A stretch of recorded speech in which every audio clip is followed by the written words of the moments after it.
Why, why? Tell them that it's human nature. Why does it do me that way? Going off from Janet, Michael Jackson, he was God's gift to the world. I feel like God gave us him for a reason, but we messed up and he took him back. You know what I mean? He was a genius, like a genius, not just a creative genius, but a genius like with his music, so on and so forth. He was doing it since he was 5, and then when he was 9, he started Motown, working with Berry Gordy. He learned a lot from him, Stevie Wonder, Diana Ross. He always asked him questions, and he always wanted to learn from the greats and who he was influenced by, and basically become better, like be a better artist. And I feel like that's something that you should do. Gene Kelly, Fred Astaire, and so many, Sammy Davis Jr. Like, he took a lot from these artists and a lot from these. They were powerful people. He took a lot from them, and then he basically cultivated that into him. He had so long to do it anyway, and not only that, but he was very talented at the age of freaking 9. And it's very rare that a child star becomes as big as he did, and he did it. With Billie Jean, and Off the Wall. Off the Wall was my favorite album. He had to fight for Off the Wall because they were telling him that Quincy was too jazzy, but Quincy was like, "We're about to do this." I love that, and I feel like he was one of the artists that not only broke barriers, but he went against industry politics and so on and so forth. And I love artists who do that, because when you believe in yourself so much and you know what your stuff can do, you know what your stuff can do, and you don't want to do it, but you better know how, and like exactly, you gotta have something to give. And I feel like he always did that, and he always knew what the next move should be. And him and Quincy did an amazing job. He really just broke the mold for him and made him into the star that he was going to be. And then he had Bad, and then all that, like,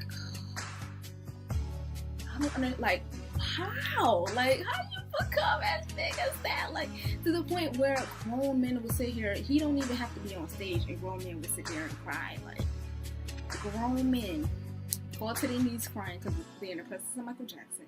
Like, it was something extra about him. And one thing also that I love is I read this book, his autobiography, and he said that he always wanted, I think it was 20 million albums for his first album or something like that. He said before he would like dive into the swimming pool or do certain things, he had to like this note or whatever, and he was saying, he said, "I'm going to sell 20 million albums," or something like that. I haven't read the book in a minute. It's something along those lines. And then he would like dive into the swimming pool, so on and so forth. And that's crazy. And not only that, but his work ethic was crazy. One of his mottos was to master your craft. Not just learn it, but master. Like, his thing was work like you don't have, there's no tomorrow. Like, today's your last day on earth. You always want to be working and perfecting your craft. He was always dancing, writing, so on and so forth. And he created the demos to his albums. I love, like, when artists like, this is what I want it to sound like, and then you get the people to help you to make it become that, and so on and so forth. Like, he did that with Billie Jean. He did that with Working Day and Night. That's one of the best things I ever heard. And he made the instruments with his voice. He like would blow into light, and like you just gotta read up on that. Read up on that man. I hate that a lot of people are like, "Oh, he can't sing like that. He's not that good of a dancer." And it's like, don't just be looking at the singles. Don't just be looking at the singles. He was more than just that. And this man's voice was versatile. Like, to me, he could hit any note. His voice would go from strong to soft. And any song that he made, regardless of what it was about, anybody would listen to you, would be affected by it. Shoot, I be crying to freaking Childhood, Stranger in Moscow, like his song, Speeches, like, his songs would make you do that. Like, he was music. Like, he said, if I could sleep on the stage, I would. Like, he was very comfortable on the stage. But the crazy thing about that was,